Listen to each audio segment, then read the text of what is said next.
খবর আমরা দেখছি অর্জুন সিংকে নিয়ে চর্চা তো সকাল থেকেই চলছে, গতকাল থেকেই চলছে।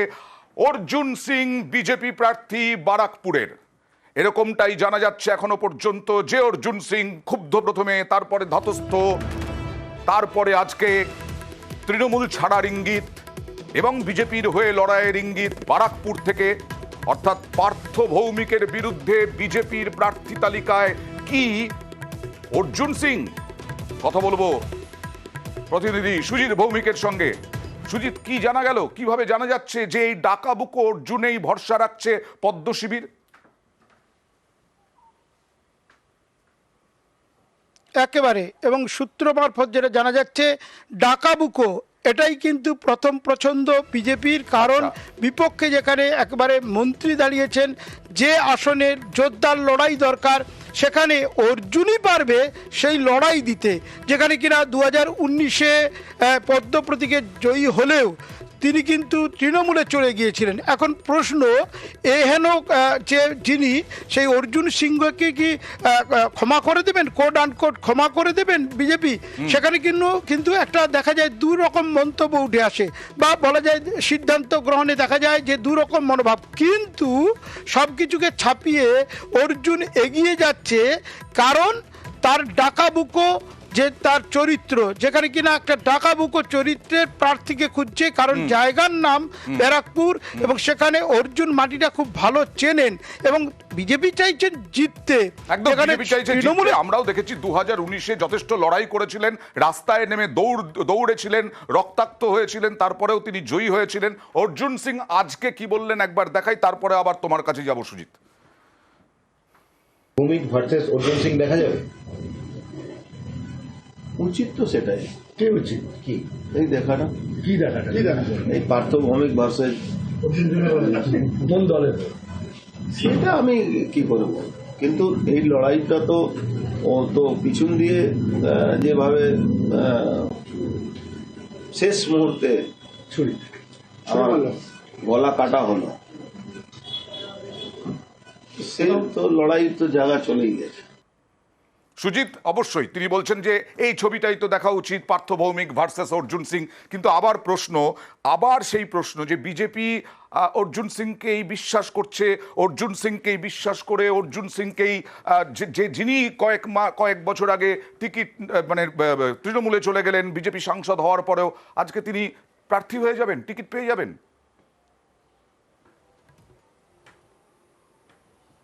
সেটা নিয়েই চর্চা চলছে এবং সেখানে অয়ন যেটা উঠে আসছে যে অর্জুনকে দিয়েই তৃণমূলকে হারাতে চাইছে বিজেপি।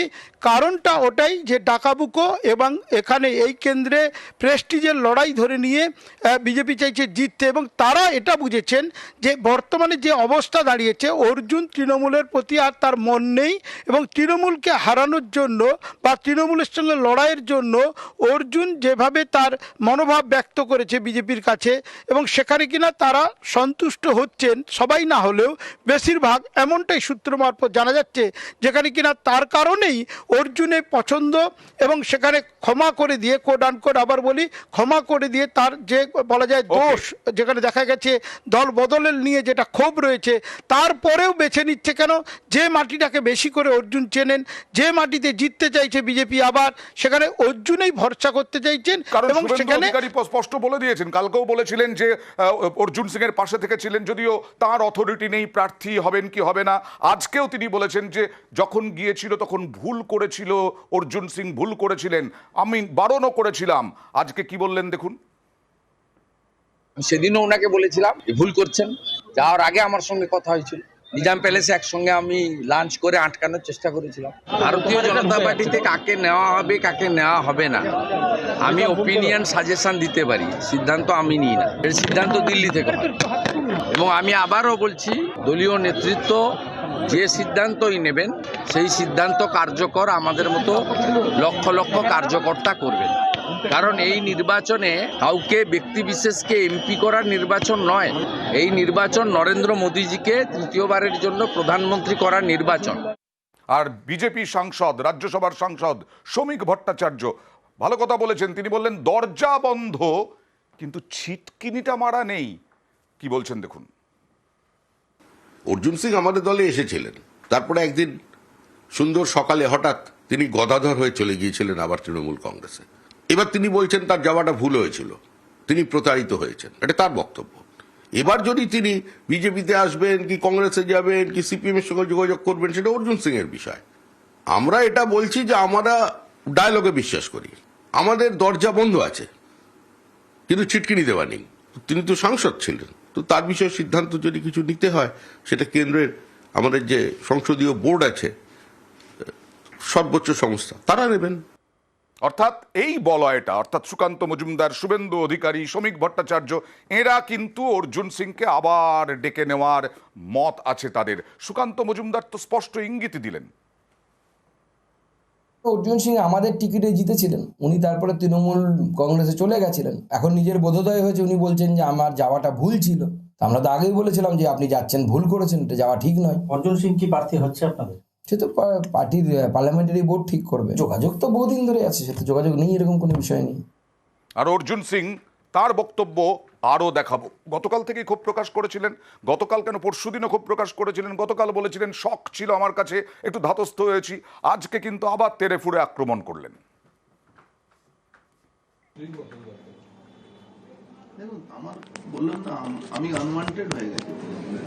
কোনো পার্সোনাল লড়াই আজকেও নেই। কিন্তু আমি দুর্ভাগ্যশালী কি আমার 1.5 বছরটাকে 1.5 বছর আমার নষ্ট করে। যেখানে আমি গেলাম সেখানে ব্রিগেডের আগে সেদিনই আমাকে বলা হয়েছিল কি আপনি টিকিট পাবেন। তারপরে আমার 5 বার ইন্টারভিউ হলো, ইন্টারভিউতে আমি ফেল করে শুনুন, এটা যে জিনিসটা আমার কাছে ছিল সেটাই পেলাম না, আমার অন্য কিছু পাওয়ার আশা কি আছে? নিশ্চিতভাবে যে যেখানে ছিলাম তার উপরে ভরসাটা আর নেই।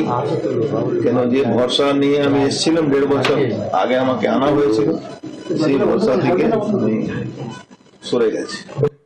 সুজিতের কাছে যাব। সুজিত, আরও একবার জানার চেষ্টা করব, শুভেন্দু অধিকারী বিরোধী দলনেতা যিনি, তিনি বলছেন, তিনি পাশে রয়েছেন। হ্যাঁ, তিনি বলছেন যে ক্যান্ডিডেট হবেন কি হবেন না তার অথরিটি তিনি নন বলার। আচ্ছা, সুকান্ত মজুমদার বিজেপি রাজ্য সভাপতি, তিনি পর্যন্ত বলছেন যে হ্যাঁ উনি ছিলেন, উনি আসতেই পারেন, উনি তো আমাদেরই বিজেপি সাংসদ। আর শ্রমিক ভট্টাচার্য খুব খাঁটি কথা বলেছেন, দরজা বন্ধ কিন্তু ছিটকিনি দেওয়া নেই।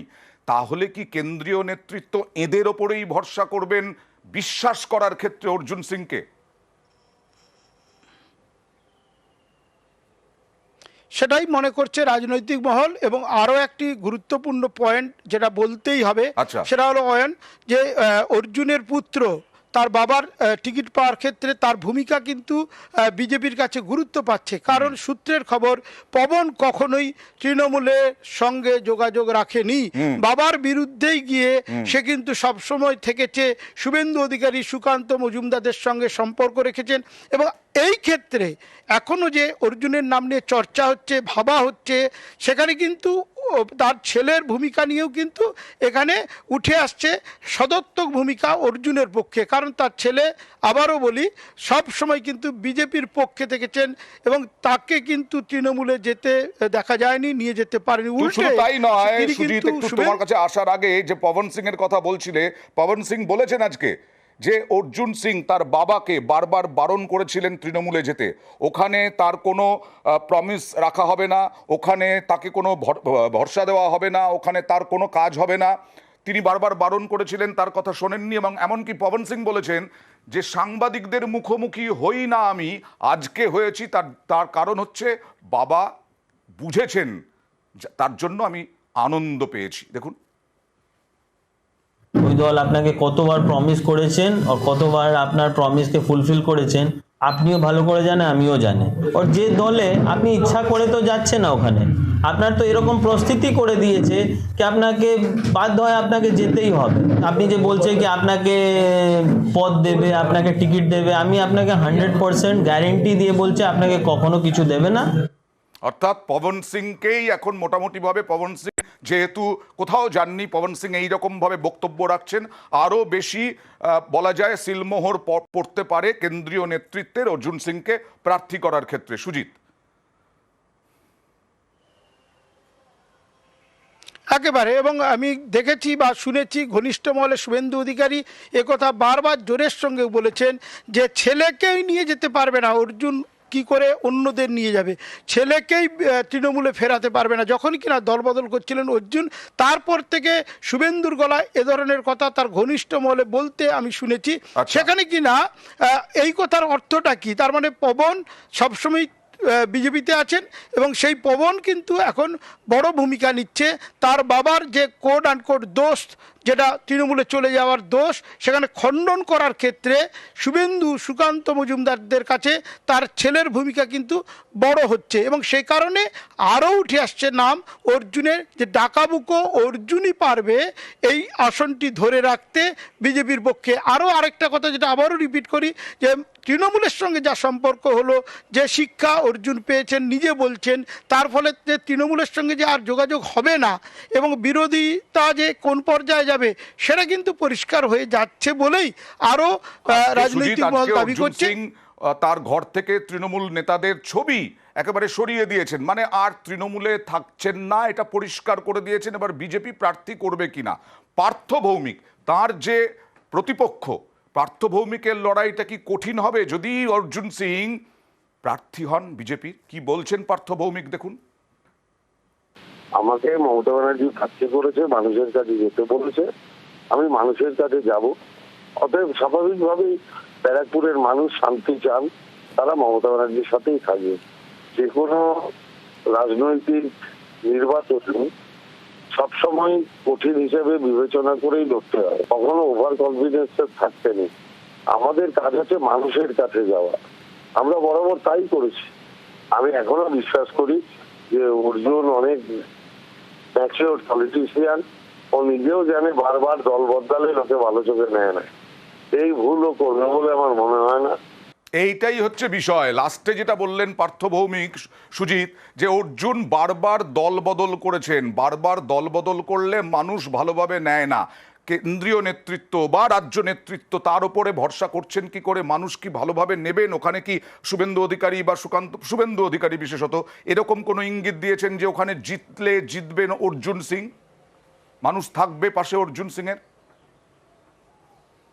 দেখো, সেটাই মনে করেই কিন্তু অর্জুনের নাম নিয়ে চর্চা করছেন, কারণ মনে করছেন ওই মাটিতে একটা ডাকাবুকো, যে শব্দটা আমরা বলছি বারবার, ডাকাবুকো একজন প্রার্থী চাইছেন, সেখানে কিনা অর্জুন হবে তাদের কাছে তুরুপের তাস, এটা মনে করেই কিন্তু তার নাম নিয়ে চর্চা করছেন এবং সেখানে কিনা কেন্দ্রীয় নেতৃত্বের কাছে রাজ্য ইতিমধ্যেই সেই নাম পাঠিয়ে দিয়েছেন। অর্থাৎ কিনা এর আগে অর্জুনের নাম ভাবাই হচ্ছিল না, এই বলা যায় এই নাম ঘোষণার পর তৃণমূলের, তার আগে পর্যন্ত কিন্তু অর্জুনের নাম ছিলই না, থাকার কথাই নয়। শেষ পর্যন্ত নামটা চর্চা হচ্ছে গত বলা যায় 72 ঘন্টার মধ্যে, এবং সেক্ষেত্রে অর্জুনের নামটাকে সামনে তুলে এনে তাকে প্রার্থী করতে চাইছে, তার উপর ভরসা করতে চাইছে যে রাজ্য বিজেপি নেতৃত্ব। সেটা কেন্দ্রীয় নেতৃত্বের কাছে নিজেরা জানিয়েও দিয়েছেন বলে সূত্রের খবর। দেখা যাক, আজকেই হয়তো বাদবাকি 20 জনের প্রার্থী তালিকা ঘোষণা করবে বিজেপি।